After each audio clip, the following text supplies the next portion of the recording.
What is going on, Guardians, and welcome back to another Destiny gameplay video. Hey, in this video I'm going to show you guys the build that I've been using on my Warlock post the April update.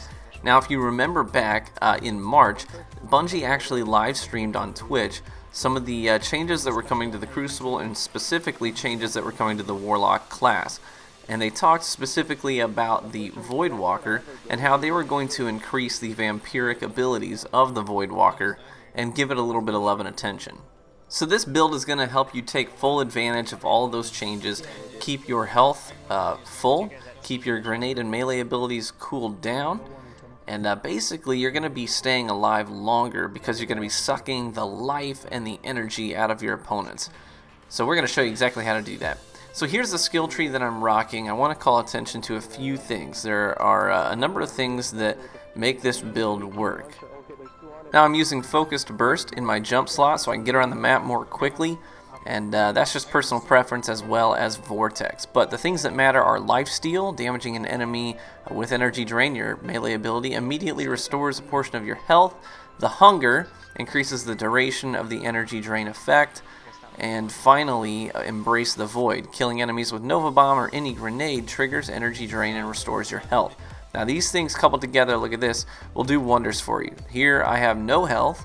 I'm almost dead because of the Storm Trance, but my Nova Bomb kills him, so I get the Energy Drain, and I also get Lifesteal. It regenerates my health, and I'm back to full health, means I can get right back into the fight.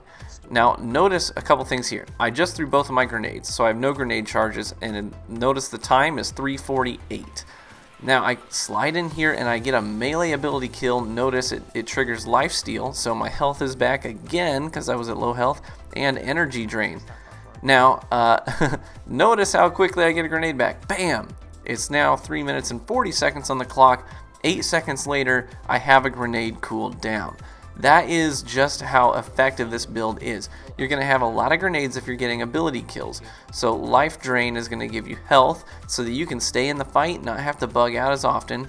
Coupling that with a high recovery stat is going to be incredible, which is exactly what I do. Now I'm also using the Nothing Manacles exotic gauntlets on my Voidwalker. I'm doing that because I'm weighing what's the best option here. Am I going to get more melee kills, so do I need Claws of Ahamkara, or am I going to get more grenade kills? And the answer to that question is I'm probably going to be getting more grenade kills than melee kills. So I want more grenades, and here's the spread I'm using. It's basically a 4-4-2 spread, so I want Intellect and Discipline prioritized on a Voidwalker. So I want more grenades, and I want my super up. So that's just going to help me trigger those vampiric abilities and drain energy from my opponents more frequently. Now the melee is important, obviously, but not nearly as important as your grenades. Now I do want to talk about these scatter grenades, because obviously if you're using Nothing Manacles, you want to use scatter grenades to go along with it. Some people really like the Axion bolts, and I like them, but nowhere near as much as I like scatter grenades. And if you're going to use scatter grenades effectively, you need to be able to place them accurately. Notice here again, I was absolute, dropped the Nova Bomb, full health, so that I can challenge this guy with full health. And that's just the nature of this build. But if you're going to use these scatter grenades, placing them accurately is a big factor in being effective with them. So where do you want to toss them if you want to get kills? You don't want to throw it at the person. Honestly, you want to throw it in front of them. You definitely want to throw it in front of them. So you want them to run into it. It takes a moment for the tracking on those things to really pick up. But here, this is really important. Watch this. So I get a melee kill, look, full health, but then get tagged to the body with a sniper rifle. Now, had I not had the life steal ability on, I wouldn't have regenerated any health, and that body shot on the sniper would have killed me. This actually led into a nice kill streak. So that would have been a lot of kills I would have missed out on had I not had that perk active. Now here, notice I throw the grenade in front of that guy. And that's just going to help you be more accurate with those things. You're going to get frustrated if you just chuck it right at their feet. If they're not moving, that's the right strategy. But if they're moving, you want to throw it in front of the direction that they're traveling in. So if they're backing up, throw it behind them. If they're coming forward, throw it in front of them. Ultimately, you want them to move into the scatter grenade. And that's going to make those things super effective in tearing your opponents down. Now, as I've already talked about, I'm running high recovery. That couples well with Lifesteal, but on top of that, I'm also going to be using this primary mostly with my Voidwalker that has life support on it. Now this is my Finales Peril. I've got several videos with it, talk about my role, but one of the abilities and skills that I have on this gun is life support. So you're about to see it proc, and this is just going to add to this whole idea. Right there it procs and I'm back to full health.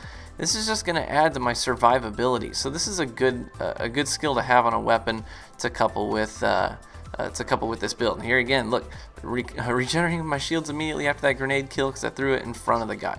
So man, these perks are just going to work together to keep you alive.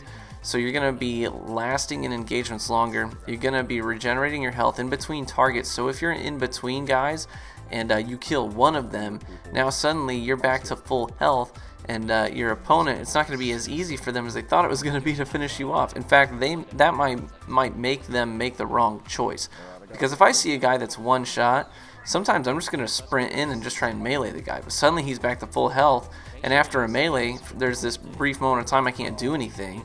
It cools down my ability to fire and all that kind of business. So it could actually leave me more vulnerable. So this is just the build I'm running with. I find it highly effective. Been using it in trials, been using it in 6s and 3s, whatever it may be. Hopefully this video has been helpful. And if you use this build, let me know how it works for you guys. And I will catch you in the Crucible.